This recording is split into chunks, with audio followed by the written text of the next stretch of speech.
Hey everyone, Chris here, and welcome to my channel, and welcome to this week's reading vlog.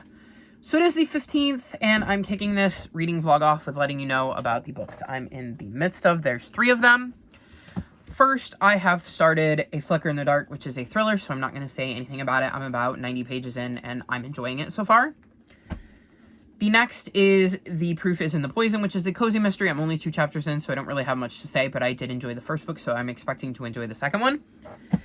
And then I'm a little over 100 pages into Red Rising, which I will really struggle to try to explain to you what it's about, but I'm not sure I'm enjoying it, but I've heard that it's a slow start, but by the end you get really invested, so we'll see how that goes if I can get back to that one this week. That is the one I'm least interested in, and I don't really have a desire to pick up. If you didn't see last week's vlog, I had to put my cat down yesterday. My 13-year-old, my oldest cat, the one I've had the longest, and so I'm a little all over the place with where my head is at, and she went very quickly downhill, so this past week was not my best week, hence why I didn't really get into Red Rising, and I don't really have the brain capacity to attempt to explain to you what it's about. Which is why I moved on to, easier stuffs like thriller, cozy mystery. Very simple plots. I don't know what else I'm going to read, but I have this giant board. I'm pretty sure I'm going to read Hotel Bruce and Bathe the Cat, because they're picture books. I have those on my radar this week. I was thinking about reading the next One Piece, because I thought that would be an easy read. I have the graphic novel version of A Diary of Anne Frank, which is a very different read than I thought I was going to have, given the state of the world right now. I'm trying to remember what else is on my TBR. I think I have the second Witchlings book on my TBR. I have 2 Christmas books on my TBR, but I want to read them, I think, towards the end of the month, but not, like, Halloween weekend, because I want to focus on spooky books that weekend. So another good shout, given my headspace, is The True Love Experiment, because a romance will probably be an easier read, a simpler read, something that is not requiring a lot of brain power, and hopefully won't have anything that is going to be hard to digest given the circumstances. The only other plan I have this week is to film my announcement video for my readathon that I'm doing in November, and to hopefully catch up on vlogs, of which I think I can share one with you, but I don't think I can share last week's until I share my announcement video, because I mentioned my announcement video multiple times in that vlog, so I really need to get on it. But this week was just bad. I was sick, and my cat was sick, and I just didn't particularly want to sit down and film. So we'll see how everything goes. Hopefully this week will go smoother. Although not going smooth did not affect my reading at all. It actually meant I read more. I really just wanted to lose myself in a book and not think about all of the crap that was going on. Plus, I was like, not tired, but drained. How you get when you're sick, you're drained. So I really just wanted to curl up in bed and just kind of chill, which meant more reading, because reading does not require the same kind of energy output as some other stuff does, like filming or editing or anything like that. So we'll see how this week goes, and I will check back in with you in a few days to give you an update.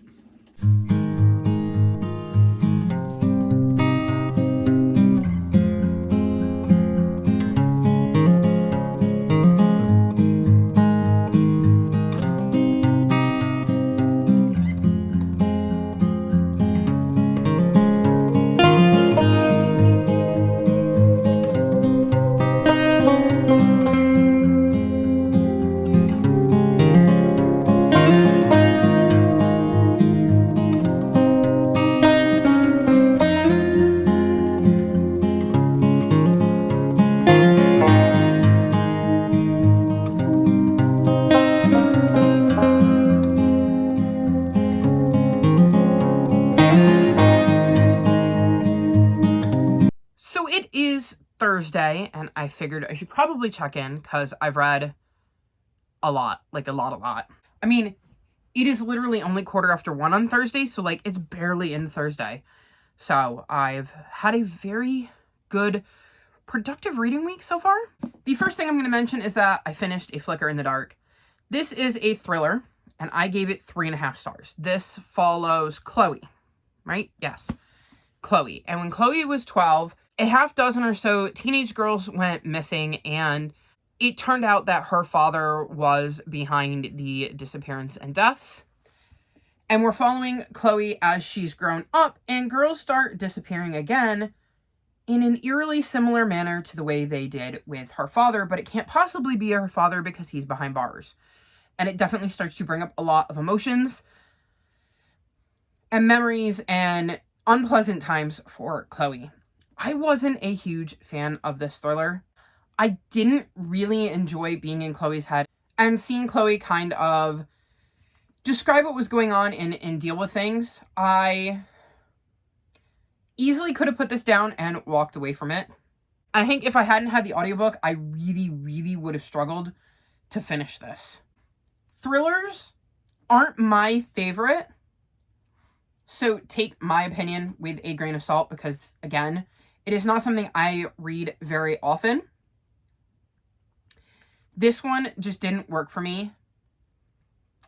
It wasn't bad. I don't know. I just didn't vibe with it, and I didn't really get invested in the mystery, and that really threw me off. Then I read The Golden Frog Games, and I gave this book 4.25 stars. This is the second book in the Witchling series, and we're following Seven Salazar, who in the first book is excited to be sorted into her coven. Unfortunately, she and 2 other girls don't get sorted and end up becoming spares.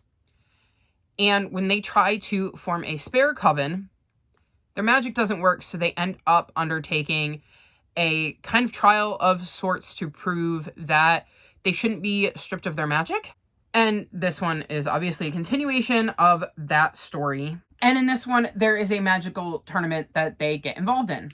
I am really enjoying this series. I like seeing how the magic shows up in this one and how things are changing and evolving for the characters we met in book 1. I like how the tournament kind of plays into things and how it affects our main characters. I'm really invested in the relationship these 3 girls have and seeing them really try to stick together because they've ended up in this really crappy situation that none of them foresaw coming, because being a spare is not something you want to think about, and they're not treated very well in Seven's world. So I've really enjoyed that aspect of it as well. And I really enjoyed the developments in this book and the way things are going. And my goodness, does this leave on a cliffhanger? I need to know what happens next, and I have no idea when book 3 is coming out. So keep that in mind if you're going to read it, that maybe you should wait until there's at least an announcement for book 3, because, I need to know what happens next. And at the moment, I have no choice but to wait and hope that the wait isn't too long. All in all, though, I really do enjoy this series, and I'm looking forward to book 3 whenever it comes out. Then I read Magic at Midnight, and I gave this 3.5 stars. This is a Cinderella retelling. And Cinder finds out that she has magic, her dog starts to talk, and it really does turn her life upside down. And this all just happens to be happening around the time of the ball, where in the regular fairy tale, she meets the prince, falls in love, and lives happily ever after. And we're seeing how this Cinder handles all of those events, given the twist of her having magic. I think this book is perfectly suited for a much younger audience. I think that was part of my lower rating, is there's not much to it. I know the story, and it is definitely written for the younger end of middle grade, which, again, isn't a bad thing.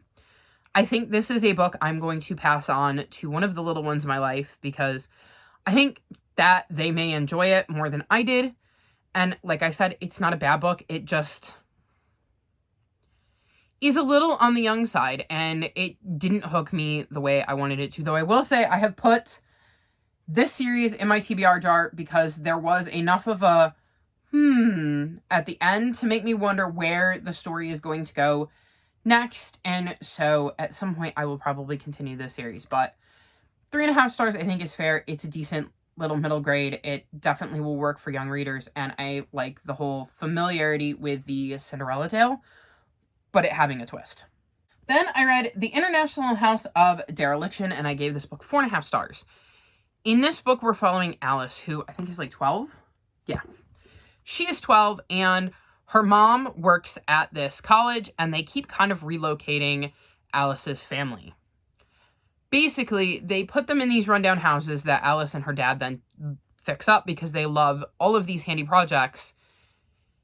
And then the college moves them to another house that needs to be fixed up while flipping the previous house for a profit. And Alice's mom finally says, enough is enough, we need to have a home. And this next move, Alice and her dad are not allowed to touch the house at all. They're planning on living in this wreck until the school agrees to give them a permanent home. And Alice ends up finding a house abandoned across the street and starts working on cleaning that one up all by herself, and quickly finds that she's not alone in the house because there's some ghosts that are trapped there with some unfinished business, and Alice sets out to help them. I really, really enjoyed this book. I liked getting to see Alice fall in love with this old house and want to fix it up. I liked getting to see Alice meet these ghosts and form relationships with them and really grow to care for them and wanting to give them kind of their happily ever after and help them with their unfinished business. I liked the 3 different personalities we had with the ghosts that lived in this house because they're 3 very different people, and I really did enjoy Alice's journey of discovering this house, discovering these ghosts, and kind of discovering what their stories were, given that their memories weren't as great because they've been stuck for so long. I also thought it was a nice little bit of spook factor having these ghosts, so it was kind of perfect for spooky season, but it's like a cozy, spoopy kind of book. So if you're looking for a kind of spoopy middle grade, I would highly recommend this one. Then I read Bathe the Cat, and I gave this 5 stars. This was so adorable. This is about this family who is getting ready to make the house clean before Grandma gets there, and one of the items on the list is to bathe the cat. And well, the cat's not okay with that. So the cat ends up switching the list, so they end up doing things like having to mow the vacuum and rock the mop. So, needless to say, hilarity ensues as the cat kind of screws up all of their tasks, and they run around like chickens with their heads cut off. It is really, really funny. Like, I ended up laughing out loud at this book. It is a very cute, fun book. And the thing that turned me on to it was the fact that it was banned. Because, as you can see, there are 2 dads in this book. However will a young child survive reading a book that has 2 dads when the entire premise of the book is they're just trying to get the house ready for Grandma? And the cat has other plans for them. It is not even remotely the focus of the book. Attention is never really drawn to it in any overt way. And it really is just focused on trying to get the house ready for Grandma. And I'm so glad that it was brought to my attention because I absolutely adored this book. I had a really good time with it. And I'm definitely recommending this to the little ones in my life. In fact, I've already mentioned it to my best friend, and she's planning on getting it for her kids because she is also very into the idea of promoting banned books and having diversity in her books. And this definitely has several different bits of diversity in it. So, highly recommend this. Give it a shot if you've got young ones, or just if you are into good books in general and don't mind picking up a picture book, especially to support somebody who's having their work challenged for ridiculous nonsense reasons. Then I read Hotel Bruce. So this is the sequel to Mama Bruce, and Mama Bruce is a book that got challenged because of ridiculous reasons. So that book got banned because this bear Bruce ends up becoming the mama to 4 goslings, and it was challenged as anti-Christian and anti-birth mom. Which I have no words for at this point. But this is the sequel. And basically he has gone south for the winter and he returns home. He finds out that mice turned his den into a hotel. And Bruce is a very grumpy bear. So he definitely takes exception to the fact that his home has been turned into a hotel, and from there, he has to deal with the fallout. I gave this book 4 stars.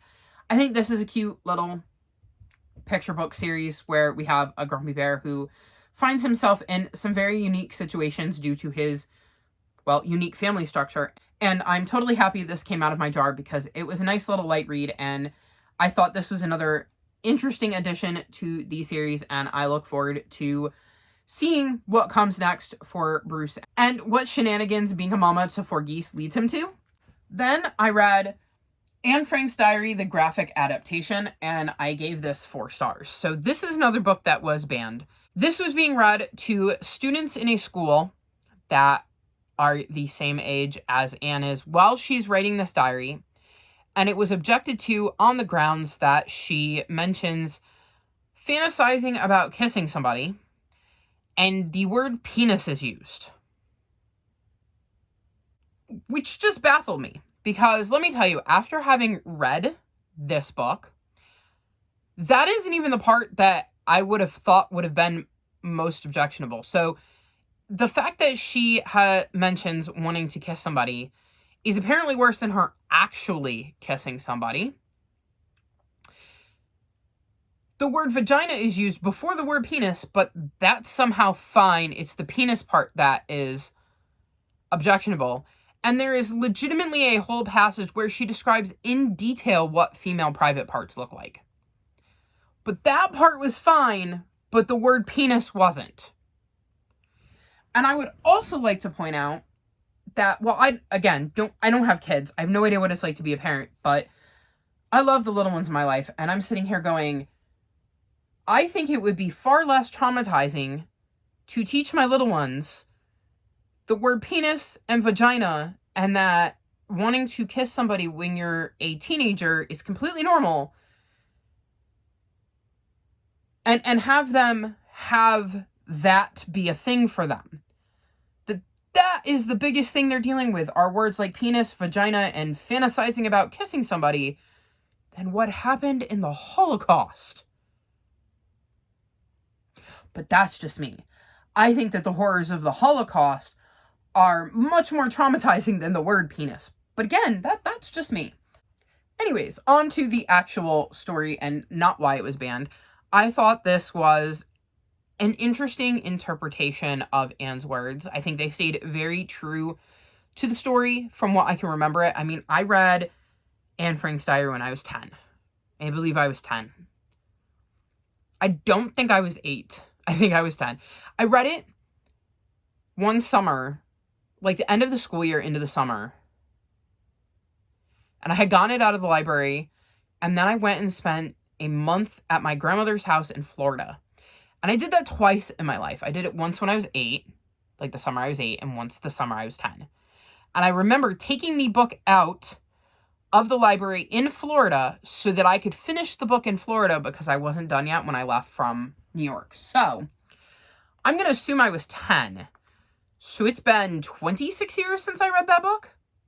So from what I can remember, I think this is pretty close. Although it's kind of making me want to read the actual book again, because the author that adapted this book explains that they did their best to stay true to everything Anne said, while admitting that they kind of had to pick and choose what parts they put in or how they added things. Like, they mentioned that they managed to talk about one instance of part of her relationship with her sister. And there were multiple instances where she mentions that in her diary, but they managed to condense it down to just one page with drawings to represent all of the times she brought this bit of relationship with her sister up. So they had to find ways to kind of put it into drawings without it being every single word, because otherwise this book would be ginormous.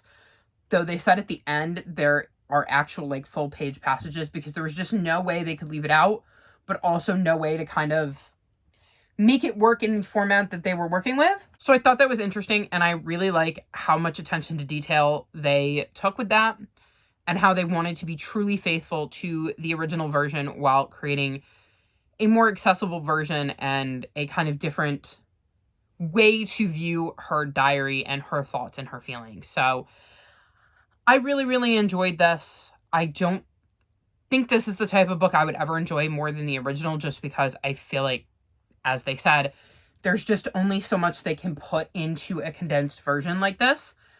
But it was interesting to be back with Anne and to get to read her story again. And like I said, it kind of makes me want to read her diary as an adult as opposed to a child.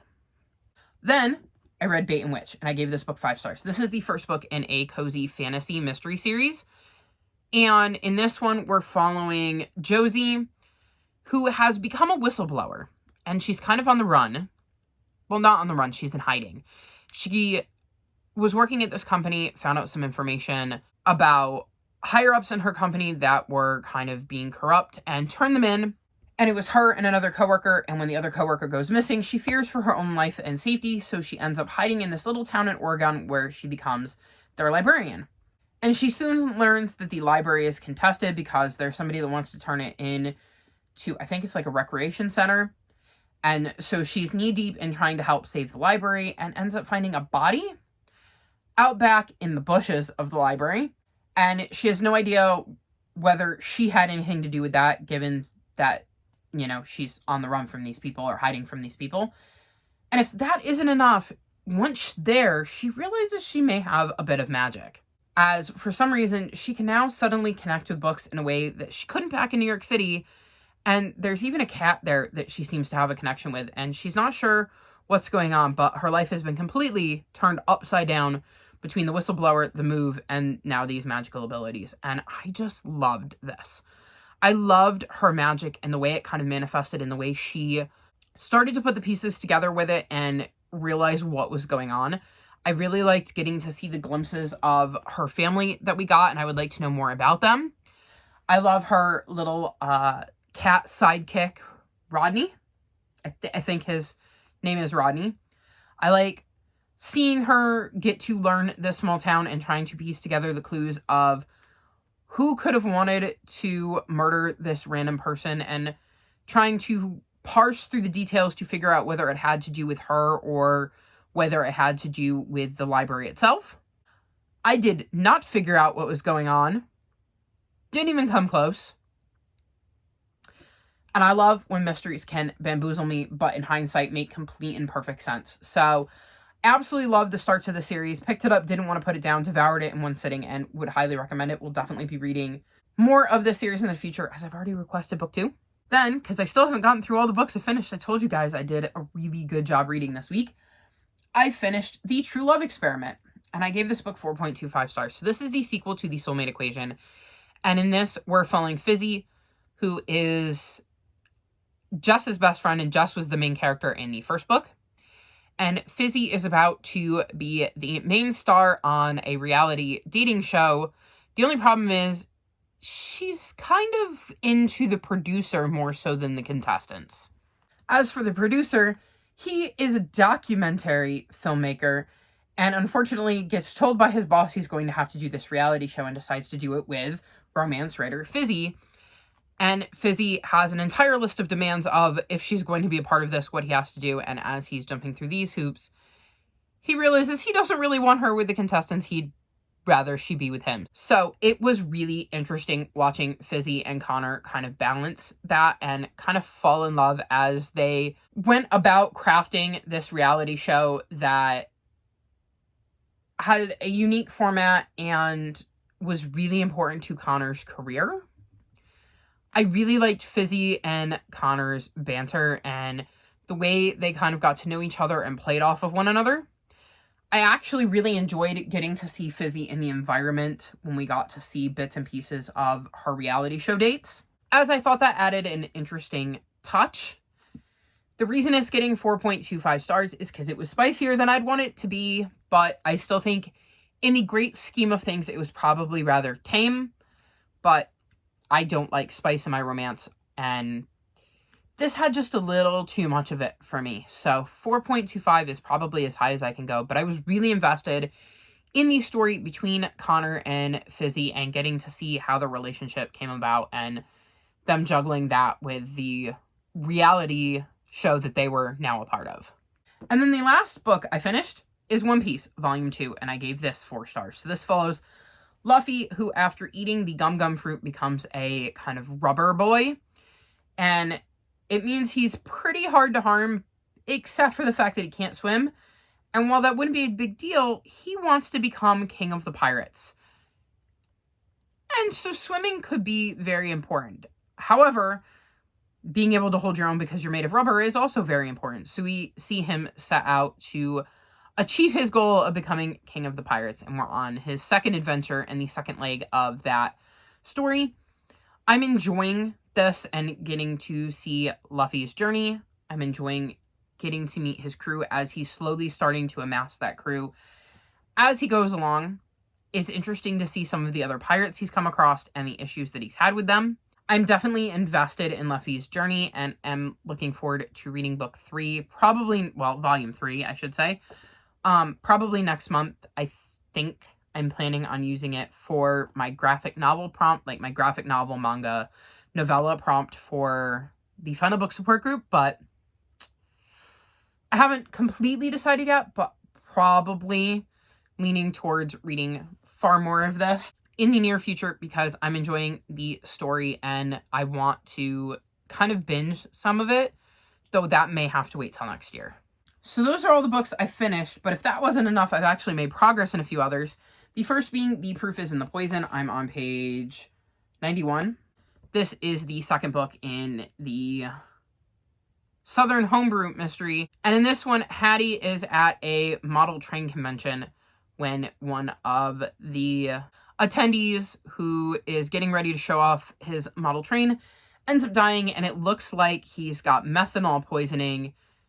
And methanol poisoning is something that could happen if Hattie had improperly brewed her moonshine and he was seen drinking her moonshine. So she kind of gets roped in to that because she may have accidentally poisoned this gentleman. I'm enjoying it so far. I did end up putting it down, but that was more because I wanted an audiobook. And then I picked up Bait and Witch, and I devoured it. And then I got sucked into the True Love Experiment and kind of devoured it. And then I read One Piece, and yeah. I kept picking up other books for reasons and then getting sucked into them and not wanting to put them down. So I put this down because I needed to go to bed, and then I just picked up other stuff instead of picking this back up. Story of my life lately, but I definitely am enjoying this, and I have no idea who could have possibly bumped him off, except that I'm 100% sure it wasn't Hattie. So I look forward to diving back into this one and getting to see who the real culprit is. And then the next book I've started is The Spirit Glass. I'm on page 94, so I'm making decent progress in this. And we're following a young girl who longs to bring her parents back, and she can only see them for a few hours every Saturday night. But a vengeful ghost is going to steal her key, and she needs that key to be able to see them, so she's going to have to go into the spirit realms to try to get the key back. And her magic hasn't manifested yet, but she's going to have to go anyways if she wants a chance of seeing her parents again, let alone saving them, which is her hope. I'm enjoying this so far. I'm intrigued. I think we're right about the point where things are going to start to pick up and we're going to see her go on her journey. I can't imagine how frustrating it must be to be able to see the ghosts of your parents and not be able to touch them and only get to experience them for a few hours each week. So I definitely resonate with her feelings on wanting to find a way to permanently bring them back and the hope that once her magic awakens, she can figure out how to do that. So very curious to see where this ends up and what it is like in the spirit world. Because like I said, we're right at the point where I think things are going to start to really pick up the pace in her adventure and her story and her journey to her goal of bringing her parents back. So that is everything I've read. This is a 32-minute clip, so I've obviously read way too much. And again, it's only been like 4 days. I'm very happy with my reading progress this week. I'm kind of losing myself in books, and I think that makes complete and total sense given everything that has happened lately. So yeah, not a bad reading week. I still have plenty of books on my TBR because it was atrocious to me last month, and I've got some that I keep putting off. Like, I want to read Percy and the Sun and the Star, so the Percy Jackson universe books, but I'm also buddy reading them, so I want to be in the headspace where I'm able to focus so that I can make notes to share in the Discord. And I know that I'm not quite there yet with the ability to focus in that manner. I can get lost in a book, but I don't want to have to stop and kind of regulate what I'm I'm thinking in the moment. And trust me, if I do not write it down, I will not remember. I have learned that the hard way since I started doing my read-along for the Percy Jackson universe, that if I don't make notes about what I'm thinking as I'm thinking it, I will not remember. Like, I'll have to reread and try to recapture what I was thinking in the moment. So it's better if I can just make notes as I'm going along. Then I have One Star's Confession, which I'm not reading because I have no idea what's going to happen in that book. And I mean, I know some of One Star's story because One Star is not an unknown cat to me. However, I have found with the standalones and super editions that you don't always know what to expect in these, because the idea is they're going to tell you something about this character that you don't already know and tell you bits and pieces about their life that you don't already know. And I can't remember off the top of my head if I know of anything that happened in One Star's life that is going to make me cry. And it is possible that there is, I just don't know it yet, because usually by the end of a super edition, I'm more attached to the cat than I was at the start of the super edition. And given that in the past 6 weeks, I have lost 2 of my cats, and I only put one down last Saturday, like it hasn't even been a full week, I decided that I'm going to hold off on that one until next week, just to give myself a little bit of space so that if there is some sort of death scene with a cat, which is definitely possible in these books, I may be in a slightly better position to handle reading something like that. And then the other 2 books I'm putting off are A Cup of Holiday Fear, I think it's called, and Murder at Midnight, both of which are Christmas books. And well, I want to be reading spooky books, but I have 2 Christmas books on my TBR. And so I don't quite know what to do with them, because I don't want to read them Halloween night or anything. So I don't want to wait till the very end of the month, because, well, that's not going to be the vibes at all. But I also don't want to necessarily read them in the beginning of the month, because I'd like to read them closer to Christmas. So I don't know. So they're still sitting there, and I will get to them at some point. But yeah, that's my update. My obvious goals for the rest of the week are to finish these. I have no idea what else I'm going to accomplish. And then tonight, like right after I get done with this clip, I am planning on filming my readathon announcement video, and I'm terrified. So if I seem a bit off in this, that's why, because there's part of my brain that is running through all of the information I need to remember for that. And I don't know, I'm hoping it goes smoothly, and I know myself well enough to know that I'm going to be very critical. So I know I have to film it, and then I'm going to have to watch it back to edit it, and then I'm going to watch it back again for a second time before I post it, just to make sure that my edit went smoothly and I didn't accidentally delete something that I shouldn't have. So yeah, I'm nervous, and I wish I was filming this at not 2 o'clock in the morning, but alas, the last few days have been noisy during the day. And I know my dad is talking about blowing leaves tomorrow, which means more noise, and I have to leave the house tomorrow, which means less time and, well, less spoons to spend on a video. So I'm just going to try to get it over with tonight, and that way I have filmed it, because I keep putting it off. I had wanted it out by now, but then I got sick, and then the cat got sick, and I didn't want to be on camera, and I certainly didn't want to be dealing with something that I knew was going to make me anxious. Because again, it's going to make me anxious like 4 times over, because I'm going to be anxious while I'm filming it. I'm going to be anxious while I'm editing it. I'm going to be anxious while I'm watching it back. And then I'm going to be anxious once it's out there to see what the reception is. So, yeah.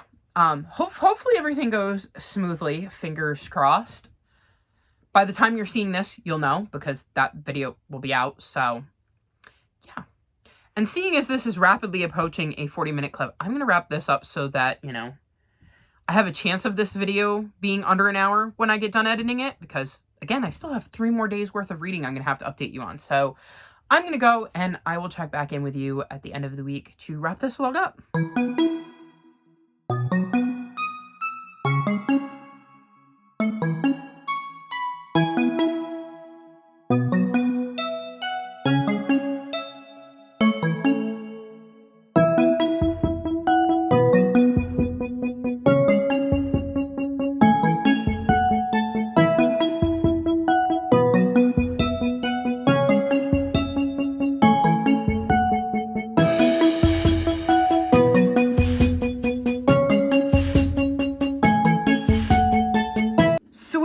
Sunday, which means it is time to wrap this vlog up. I literally can't believe it's already Sunday. Like, I was thinking about the books I was in the midst of and how excited I was to continue reading them. And then I went, oh, wait, it's Sunday, isn't it? That means I gotta film. Because I don't like continuing on with books I'm in the middle of and then trying to film a vlog clip to end a vlog where I'm talking about books that I may have already finished as if I haven't finished them. And I don't want to not continue reading them. So I'm going to mention the 2 books I'm in the midst of for a change before I mention the books I finished. And that is Murder at Midnight by Catherine Shellman. This is the 4th book, I believe, in the Lady Adler mystery series. And it is Christmas time. And Lily is at this party when they get snowed in and somebody dies, and so nobody can leave because, well, there's no dead body. The tricky part is that Lily's friend Jack has a little sister. Her name's Amelia, and the man that died is linked to a potential scandal with his sister, so suspicion naturally falls on her for the man's death, and I'm assuming Lily is going to start to look into things to see if she can disprove the theory that the sister had something to do with it. I am very into this. I am very excited to see what Lily gets up to in this one, and I'm very curious to find out what happened with Amelia and the man that died and who actually killed him, because I feel like Amelia's way too obvious. The other book I've started is The Sun and the Star. So this is a 5-star prediction, so I won't be talking about my thoughts on this one here. However, I will tell you, I'm on page 92, and I want to keep reading. I am very, very excited to be back in the world of Percy Jackson with a new story, so hopefully I will give this the full 5 stars when I'm done, because, well, I really want to love it. I should mention, because I realized I didn't, I made it to page 68 of this. So these are the 2 that I'm in the midst of, and I really want to dive back into them. And so I knew I needed to film this clip tonight and not leave it till morning. Then I'll quickly mention that I have finished 1 Star's Confession. This is a 5-star prediction, so you'll have to wait for my 5-star prediction vlog to find out my thoughts on this one. But I did read the entirety of this in the past couple days, and I can now check another Warriors book off of my list. I was also reading this for a book with monsters in it, because if you didn't know, this is a series that follows forest cats who live in clans and are working to coexist. And in the series, they refer to cars and vehicles as monsters. So I thought it was a cheeky way to get a book on my TBR with a monster in it by using something that isn't your typical monster. So I was reading it for that, and I think maybe Bookopoly? I don't know. I can't imagine what I would be reading it for Bookopoly, which is the problem. Anyways, I was definitely reading it for, at the very least, the TBR Knockout. So, TBR Knockout 5-star prediction, and it's a book off of my physical TBR, so thumbs up for all of that. Next, I'm going to mention that I finished The Spirit Glass, and I'm giving this 4 stars. So this book follows Corazon, and we're on the eve of her 12th birthday, and she's really hoping that she wakes up as magic so she can begin training with her aunt. Her parents tragically died, and she's hoping that once she has magic, she can bring them back. And she has this soul key that allows her to see their ghostly forms and visit with them every Saturday, but she wants a more permanent reunion with them.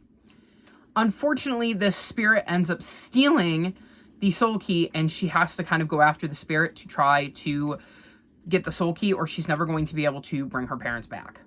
The ghost that stole this soul key has also kind of upset the balance between, like, the everyday world and the afterlife, so she really needs to deal with the spirit that has stolen her key. I quite enjoyed this. I liked getting to see her journey. She has a very cute gecko pal who she can converse with, and he adds a lot to the story. She meets a ghost on her way named Leo, who is also very important to her journey as she tries to go on this quest to get what she needs to kind of take care of the spirit. I don't think I enjoyed this as much as I enjoyed Aru Shah, but I think it might be because it was a standalone, And I think I would have maybe enjoyed this more if it was even like a duology, just because I think that it was a little too fast with the way she went on this quest and pulled kind of everything together, if that makes sense. So I think if it had been a little bit longer, it probably would have gotten a higher rating, but I did enjoy it, and I'm very excited to have read it. And it was kind of perfect for spooky season in a very like soft sort of way, because like I said, we have ghosts and spirits and stuff. So really enjoyed my read of this. Just I think I wish it would have had more than one book. Then I read The Proof is in the Poison, and I gave this book 4 stars. So this is the second book in the Southern Homebrew Mystery. And in this one, Hattie's moonshine is once again the center of a murder investigation. There is a train convention in town, and one of the kind of competitors in the model train convention ends up dying, and it looks like Hattie's moonshine may have been responsible. So of course she gets invested because she wants to clear her name and her business's name and all of that stuff, and soon is up to her eyeballs in suspects of who could have possibly tainted her moonshine and killed this man. I really enjoyed the mystery. I was really invested in trying to piece together who could have possibly killed this guy, especially considering he was a jerk. So there was a plethora of people who had reason to maybe want him dead. And it was interesting seeing Hattie investigate each of them and kind of piece together their motives in the timeline. I was not super satisfied by the ending. I think I wasn't a huge fan of the way it all kind of wrapped up. Otherwise, I think this would have gotten 4.5, because it was feeling very 4.5 until the kind of reveal. So wasn't a huge fan of that, but I was invested in the mystery the entire time, so I couldn't dock it too much, and I'm still really enjoying the series. I like Hattie.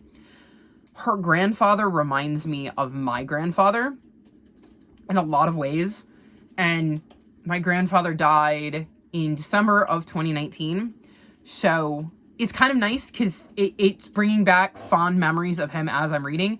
So I'm still very invested in this series and want to see what happens next, especially considering, like I said, I really, really like Hattie's grandfather, and it gives me kind of the warm fuzzies when I read about him because he very much reminds me of my granddad. And then the last book I finished is A Cup of Holiday Fear, and I gave this book 4 stars. So this is, I believe, the 9th book in the Bake Shop Mystery series, and this is set at Christmas time.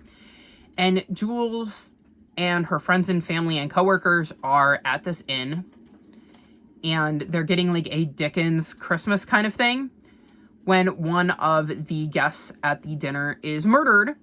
And of course, once again, Jules ends up looking into things to try to figure out who murdered the dinner guest. So I was a bit nervous going into this one because it's spooky season and this is set at Christmas. But I really did end up enjoying the Christmas vibes. I wasn't super invested in the murder, but I really liked seeing Jules and the bakery workers, because Jules owns a bake shop with her mom, and we've kind of seen them expand it, and a lot of the supporting cast are people who work at Jules' bakery. And so I really enjoyed getting to see their interactions and the holiday kind of fluffiness that was going on, despite the fact that there was this murder that they were kind of looking into. So for me, I was far more into the personal plot and the non-mystery plot than I was the mystery. I really didn't care about the mystery. I wasn't invested. It was just sort of there. Like I said, I was just really invested in the outside plot, and that's what brought it up to the 4, because I was so invested in the non-mystery plot that it didn't matter that the mystery was lacking in this one. And I think that giving it a 4-star really does fit, even though I enjoyed it for reasons that have nothing to do with probably why I was supposed to enjoy it. It did not ruin my spooky vibes, but it did make me very excited about the fact that Christmas is right around the corner. So that's going to be interesting, because I get the feeling I'm going to start to want to slide into the kinds of books I read at Christmas time very shortly into November, because I think I'm starting to get to the point where I'm still really invested in spooky books, but where I'm almost ready to move on to the types of stuff I read during the holidays, which 1 is granted Cozy Mysteries, 2 is anything that has a holiday book, and 3, for whatever reason, I tend to like to read romances around Christmas time. I think maybe because I love, like, Christmas holiday romance movies. So we'll see how that goes. So there you have it. That was my week. I'm very, very happy with this week. Also, if you don't know, I will pop a link up in the cards if you haven't seen it. I don't know which side. I think everybody forgets when they're filming, but wherever it is, look for the cards and I will pop a link up in the cards. But I have announced my very first readathon. So November, I will be hosting Phase Out Your TBR, which is based on my lovely TBR game so that everybody can play along. And it is really focused on reading your own TBR, especially going into the holidays. I thought it would be the perfect time to kind of, you know, make some room on your shelves in November for books that you're going to be getting for the holidays in December. So check out that video if you would like some more information on how to participate. I would love to have you along. But that's going to be it for this vlog. All of my social media is linked in the description below if you'd like to come chat with me. If you've made it this far in the video, leave me lollipop emojis. Like this video and subscribe to my channel, and I'll talk to you next time. Bye!